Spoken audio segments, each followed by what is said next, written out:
It's the middle of summer. There's so much to talk about right now. I don't even know what to title this video. I really just wanted to sit down with you and talk to you about some things that have excited me, some things that I'm playing right now.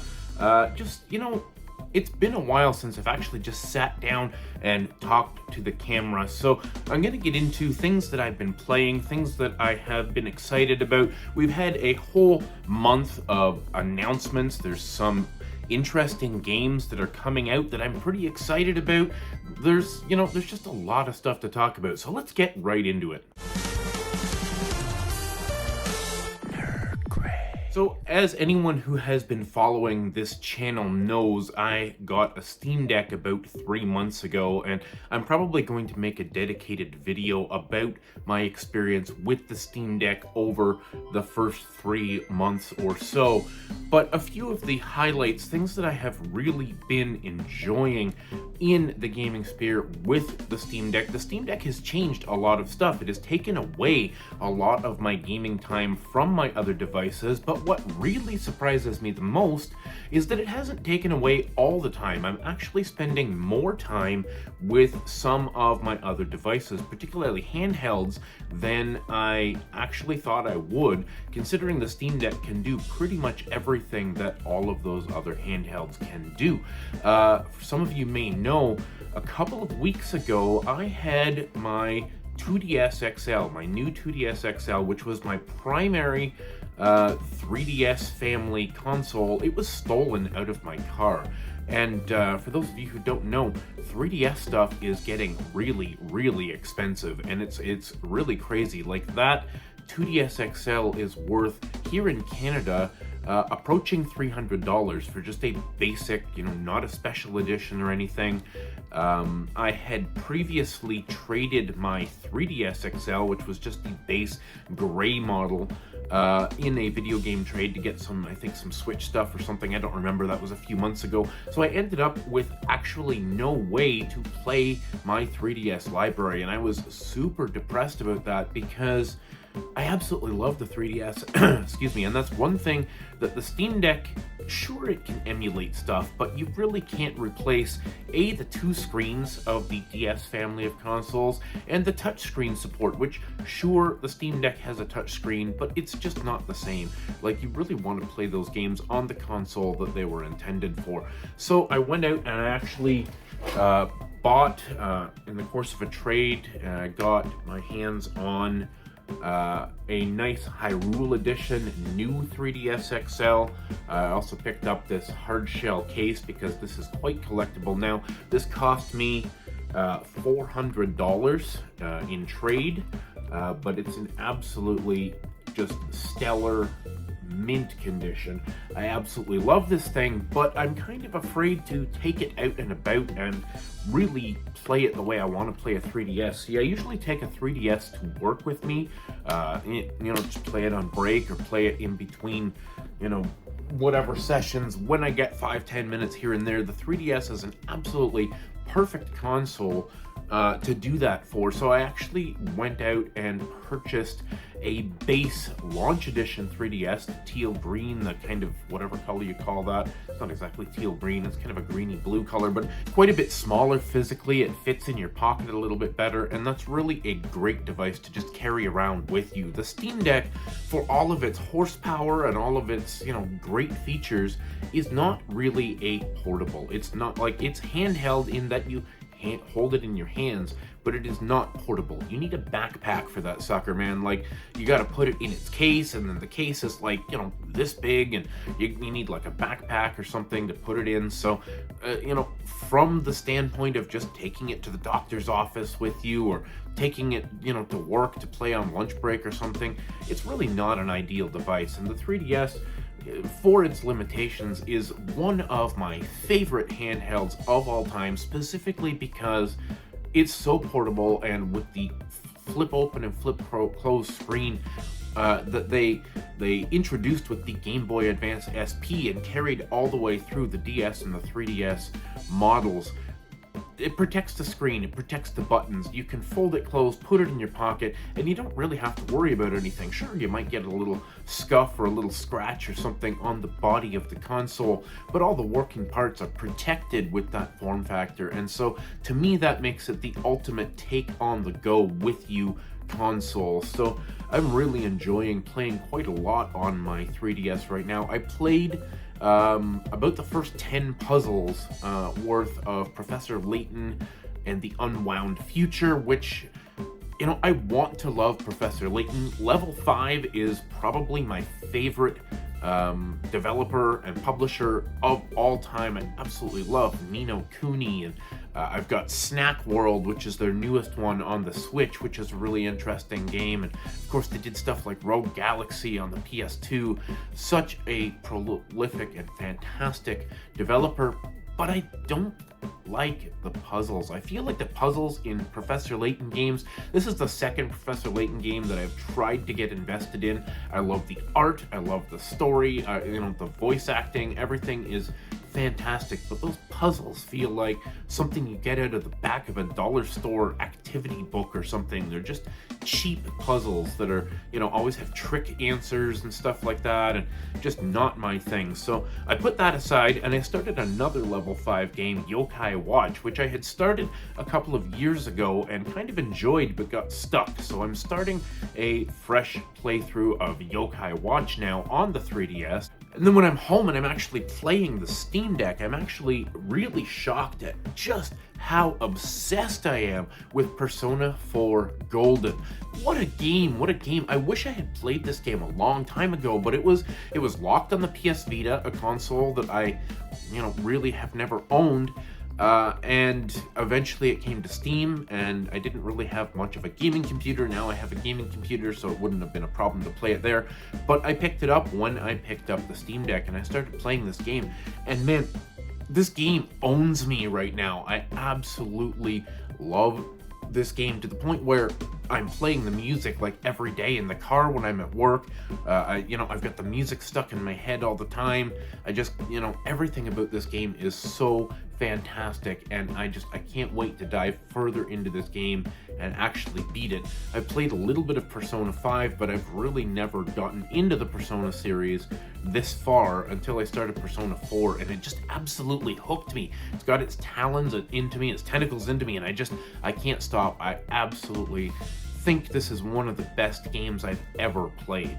So some other games that I'm really enjoying on the Steam Deck, of course, Turtles Shredder's Revenge.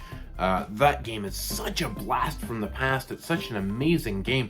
I've been sitting down and playing a level or two every night. I mean, it's not a super long game, but I'm only investing, 10 or 15 minutes at a time, just because I kind of want to savor the experience.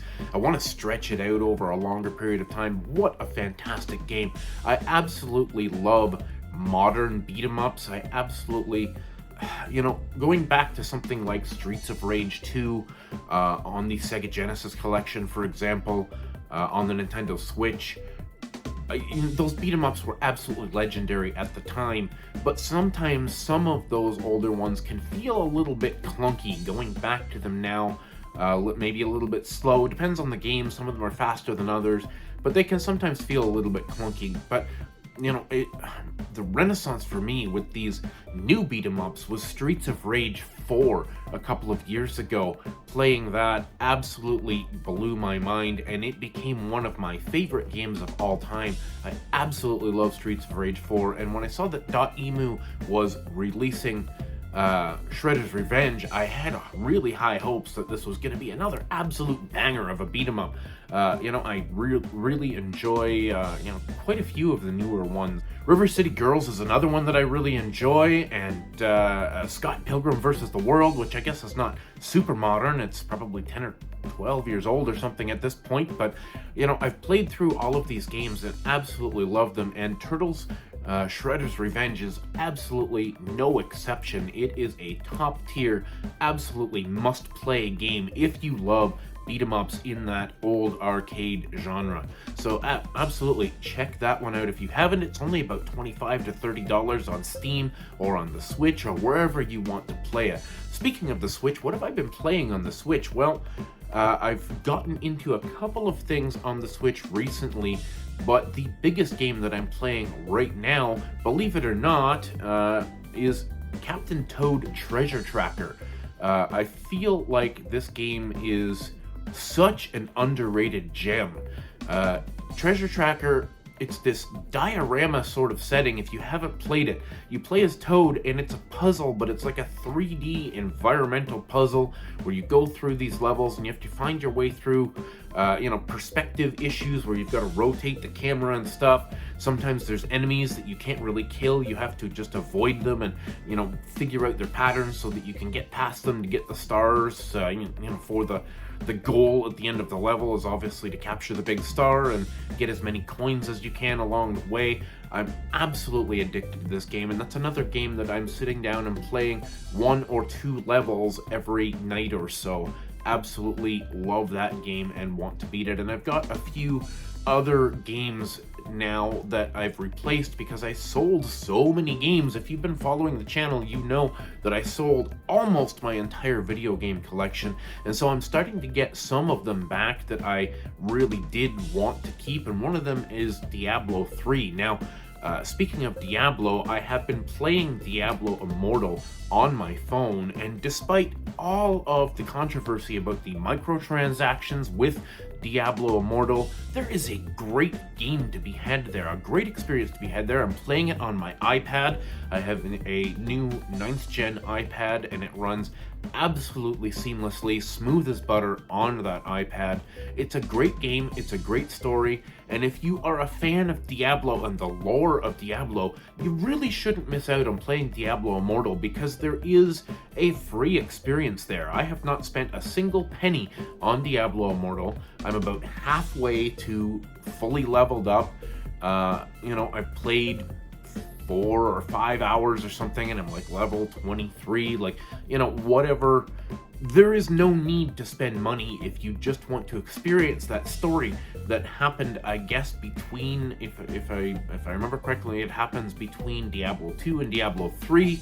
It's a really interesting story, great battle mechanics. The touchscreen controls work fantastic.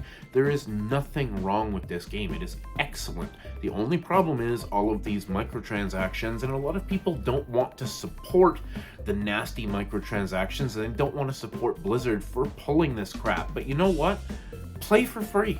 Enjoy the first 50 levels or whatever. There are still free things that you can do. Even all the stuff that you have to pay for, they still give you one of those rifts every day for free just for logging in. So you can still get some loot for free. Sure, it might take you forever. It might take thousands of hours to grind and still never get to the place that some of these, whales get to with the, $20,000 paywalls and whatever. But there's still a fun game to be had there. And then I'm picking up Diablo 3, which, I already have a save file on my Switch for Diablo 3, but I sold the game, traded it for some other stuff, and now I've got it coming back in. Found a great deal on it. This is a game that sells for upwards of $80 to $100 now, used here in Canada, and of course my wonderful GameStop store found me a copy for like $48 because GameStop doesn't really care about the secondary market. They just price things as used, which is fantastic. So I've got another copy of that coming in, and as soon as I finish Diablo Immortal, I'm going to jump right back into Diablo 3 and finish that story. So I'm looking forward to that. But I think the story of the summer for me right now, in terms of what I am actually committed to playing, would be Persona 4 and a couple of casual games around it. So still playing a little bit of Cuphead here and there. I'm stuck on one level in Cuphead. It's like a platforming level, and it's driving me crazy. I do intend to beat that at some point. Huntdown is such an amazing indie game in a retro style. Absolutely, I don't know what you could call it, if it's kind of a mashup between something like Metal Slug and Contra or something like that. It's got all kinds of pop culture references from the 80s. and it's kind of a boss rush sort of game. You play a little segment of a level, maybe 2 or 3 minutes, and then you get to another boss, and every boss is unique and different and fantastic. So yeah, I'm really enjoying Hunt Down, really enjoying Cuphead. These are some of the games that I have been playing, so let me know down in the comments, what are you playing this hazy, lazy summer? What have you got on your to-be-played list? Of course, there's a lot of things coming up in the near future. I'm on the fence about Xenoblade Chronicles 3. I have not really been able to get into the Xenoblade series the way I want to. I feel like it deserves more attention, but the combat is really not clicking with me, so I'm on the fence. I think I'm gonna buy Xenoblade 3 anyway, just because these games tend to get hard to find and expensive later down the line. So I'm gonna buy it, I think. But as far as big Nintendo games coming out, I think the one that I'm the most excited for is Bayonetta 3, which was just announced yesterday. I haven't beaten the other 2 Bayonetta games, but I've played a significant amount of Bayonetta 1 on the Steam Deck, and I do love it. It's a fantastic game, and from what I've seen of the trailers, Bayonetta 3 looks excellent, so I'm really looking forward to that. What are you looking forward to coming up here in the next couple of months? I would love to know. Hit the comments down below, and let's start a thread of games that we're excited for. One game that I did play the demo for that I am pretty excited to play is Cult of the Lamb, coming from Devolver Digital. That's coming out in August, and I'm going to play the crap out of that. I played the demo, and it's fantastic. Don't sleep on Cult of the Lamb. Check out the demo. It's floating around for free, at least on Steam. Anyway, so thanks so much, guys. Thanks for hanging out with me this hazy, lazy summer day. I'm interested to know some of the games that you've been playing, and let me know down in the comments so that maybe I can check some of them out as well. Thanks so much, guys. Thanks for subscribing. Thanks for sticking around to the end. Love you guys. Stay classy.